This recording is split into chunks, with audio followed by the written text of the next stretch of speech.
Hello again. Today I want to have a quick look at HHO production and how we might measure the efficiency of a device which is producing HHO from an electrical power source, how we go about measuring that. Let's just have a look at a few things we need to look at. Don't be frightened by all these numbers, it will get more simple as we go through, and there is actually a very straightforward method for calculating the efficiency at the end. So things we need to know, basic things for this particular set of calculations is to start with that 1 litre of water weighs 1 kilogram, which means that 100 millilitres of water would weigh 100 grams, and there's a direct equation between the number of grams and the number of millilitres. So there's 1,000 millilitres in a litre and there's 1,000 grams in a kilogram, so that's a pretty straightforward relationship which we can use later on. There's something called the specific heat capacity of water, which you don't need to worry about, other than the fact that it's a number, and the number is 4.19. It's designated 4.19 kilojoules per kilogram per degree Kelvin, but that's all to do with the amount of water, the amount of energy, and the amount of temperature difference. But as far as we're concerned, it's just a number, 4.19, which is all we need to worry about. You may be concerned about the fact we're looking at temperature in Kelvin. Mr. Kelvin was a chap who invented or discovered absolute zero, which is minus 273 degrees C. Fortunately, the Kelvin scale is exactly the same as the Celsius or centigrade scale. So other than the fact there's a 273 degree difference, 1 degree Kelvin, 1 degree change of temperature in Kelvin is the same as 1 degree temperature change in centigrade or Celsius, so we don't have to worry about that because they're essentially the same unit.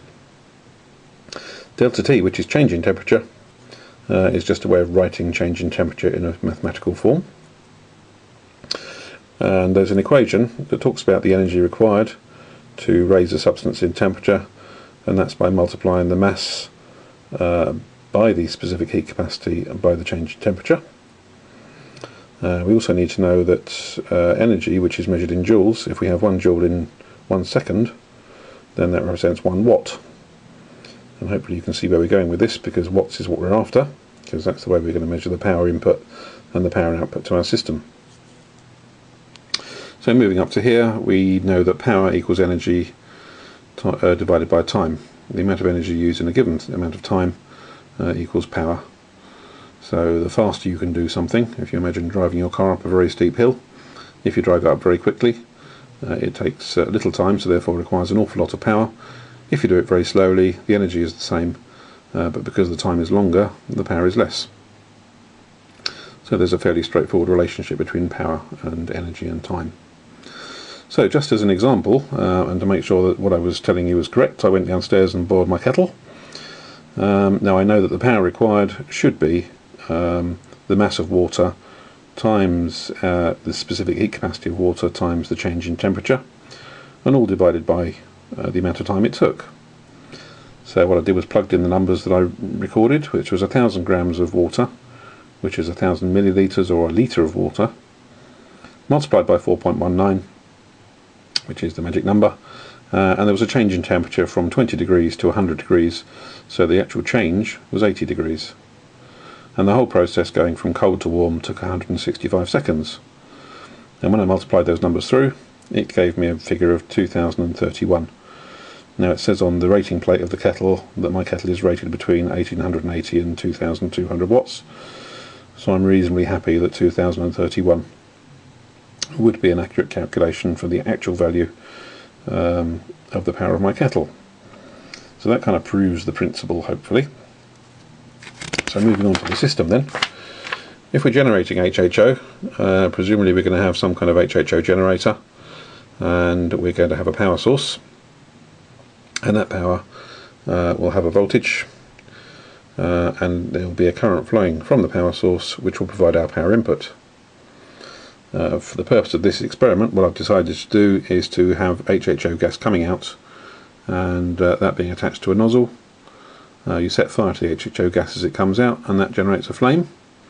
The flame can be used to heat a beaker of water, and in that beaker of water would be a thermometer to measure the change in temperature over time.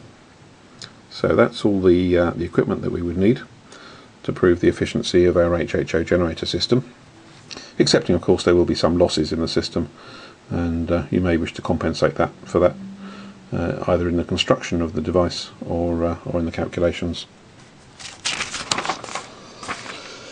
Okay, so let's look at how this particular system would work. The input power we can calculate by multiplying the voltage of the power supply by the current which the HHO generator is consuming.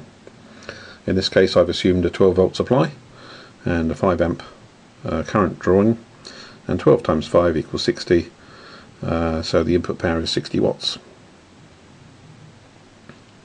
Now for my output power I'm assuming that the equation is the same, mc delta T over little t, which is the mass of water I'm heating, times 4.19, which is the specific heat of water, times the change in temperature, all divided by the amount of time it took for the change to take place.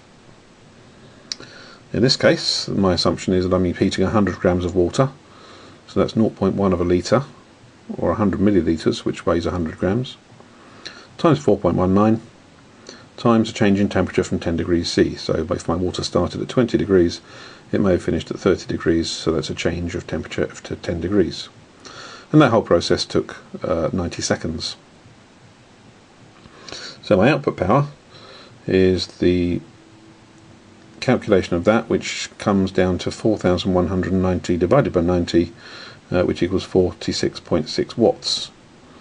So my input power was 60 watts and my output power was 46.6 watts, which I think is reasonably close, but let's see what it actually looks like in the preferred method of measurement, which is the coefficient of performance. Now the coefficient of performance is measured as output divided by input. In this case I've got 46.6 watts output, 60 watts input, so I divide 46.6 by 60 and I end up with 0.78. So the COP is 0.78.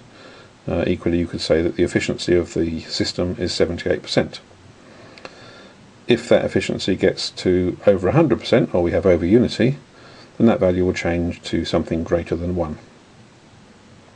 Okay, so that's just a different way of converting energy inputs and outputs using a heating effect of water.